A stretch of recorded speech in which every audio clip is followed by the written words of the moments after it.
अस्सलाम वालेकुम जनाब। मैं शाह चीमा ते अज ना तुहाडे नाल दिल दीयां गल्लां करनियां ने, क्योंकि कई दिन हो गए ने मैनू टाइम नहीं लब्भा तुहाडे नाल गल करन वास्ते ना। ते मैं सोचिया अज तुहाडे नाल बह के दिल दीयां सारियां करनियां ते गल्लां अज 3-4 इकट्ठियां कीतियां ने। मैं गल पूरी सुननी है, सुन के चस आए ते एंड ते तुहानूं निचोड़ भी दस्सां दा भी असीं इत्थों तक किहड़ी वजह तो पहुंचे ते इहदा कौन जिम्मेदार है। गल हुण साडे एक हमसाए मुल्क च शादी चलदी सी पई थोड़े दिन पहलों, वो टॉप ट्रेंड बनी सी।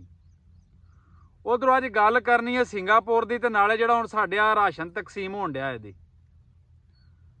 गल ये भी सिंगापुर जदों आज़ाद होण लगा ना, तो टोटल MPA MNA जिन्ने भी सन असैंबली के मैंबर सन, उन्होंने सारे उहदे हक च वोट पाता भी साडे तो आज़ाद हो जाए, सिंगापुर सानू खांदा है। क्योंकि उहदे विच ना तो पाकिस्तान वांगू नहरी निज़ाम है, ना उहदी जमीन जिहड़ी वो सोना उगलदी है पाकिस्तान वांगू, ते ना सऊदीया दुबई वांगू उहदे थल्लों तेल निकलदा। पर अज पूरी दुनिया दी नज़रां सिंगापुर ते ने, उत्थे दुनिया जांदी है पई, ते पूरी दुनिया तो ज़्यादा तरक्की करने वाला मुल्क बनदा पिया इस टाइम। उहदी वजह की है? उहदी इंतजामिया। उन्हें उत्थे कारखाने लाए ने, उन्हें उत्थे काम चलाया, उन्हें आवाम नूं रोज़गार दिता है।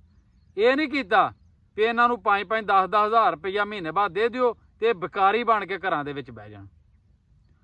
हुण साडी हुकूमत ने 66 अरब रुपया जिहड़ा वे वो खजाने चों कढिया वे सिर्फ सानू 10 किलो आटा देण वास्ते।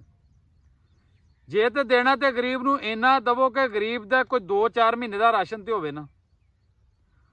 हुण 66 अरब उत्थों निकल आया, 55 अरब जिहड़ा बिजली के बिलों सानू टीका लग गया, वो गरीब नूं पै गया। उन्ना गरीब नूं आटा नहीं लभना जिन्ना गरीब नूं उधरों टीका लग जाना, क्योंकि सरकार ने वही काम करना है जिहदे विच सरकार दे जिहड़े नाल टुरदे फिरदे बंदे ने उन्हां नूं उहदे विच बचत आवे। इस तो करके मैं आना वा अपनी गौरमेंट नूं, ठीक है तुसीं चंगा कीता राशन दिता गरीब नूं, पर इस तो पहलों तुसीं गरीब नूं रोज़गार दवो, इनू रोज़गार ते लावो, इनू बेकारी ना बनाओ। ये बड़ी अनाल वाली ते बड़ी चंगी कौम है, पर तुसीं इहनूं उल्ट पासे टोर दिता है।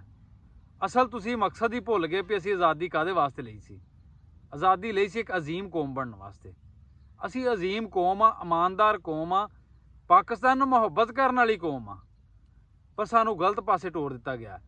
हुण साडे हमसाए मुल्क दे विच जिहड़ी शादी सी उहदी गल है भी हुण शादी ते अरबां डॉलर लगे ने। क्यों लगे ने? क्योंकि वो एशिया का अमीर तरीन शख्स है, दुनिया के 11वें नंबर पर आउंदा वे। उन्हें लाया इस तो कि पूरी दुनिया दी तवज्जा उन्हें इंडिया वाले पासे कीतियां ने। बाहरों लोग आउण दे उत्थे आखण दे भी इंडिया एक जिहड़ा महफूज मुल्क है, अच्छा मुल्क है, उत्थे लोग इन्वैसट करन दे, उन्हां दी आवाम नूं जिहड़ा वे रोज़गार मिले दा, कारोबार दे मौके वधण दे ते आवाम खुशहाल होवेगी। ते साडे मुल्क दे जिहड़े अमीर ने इन्हां दा इक्को ही नज़रिया है, मुल्क दे विचों पैसा चोरी करो ते खड़ के ते बाहर जाके उत्थे कारखाने लाओ, उन्हां लोकां नूं रोज़गार दवो। ये ना होवे भी अपनी आवाम जिहड़ी खुशहाल हो जाए। उन्हां च साडे च आ फर्क है। इसे गल तो अज साडे नाल आज़ाद हो के बराबर वो चंद ते पहुँच गए ने, ते साडी आमदन नालों साडा महीने का सूद ज़्यादा है। दसो असीं किस तरह उठ सकते हैं? साडा मुल्क कभी भी नहीं उठ सकता जदों तक इस मुल्क च रोज़गार नहीं वधदा। मैं ना भी साडी गौरमेंट ने 66 अरब कढ़िया, ये अगर 2-2 अरब का एक कारखाना भी एक जिले दे विच ला देंदी, कम से कम 2000-1500 बंदा जिहड़ा सी उन्होंने रोज़गार मिलना सी। परत के जो फैक्टरी बननी सी उहदे वास्ते मटीरियल चाहिए होना सी, उवें उसे जिले तहसील चों ही होना सी ना। इट्टां मजदूर सारे उत्थों काम करना सी। आवाम नूं तकरीबन एक कारखाने ने 3000 घर जिहड़ा सी उहनूं रोज़गार दे देना सी। इस तो करके मेरी गौरमेंट अगे हथ बन के गुजारिश है कि सानू किसी काम ते लाओ, सानू कम्मां वाले पासे टोरो, सानू इस तरह वेले बहा के बेकारी ना बनाओ।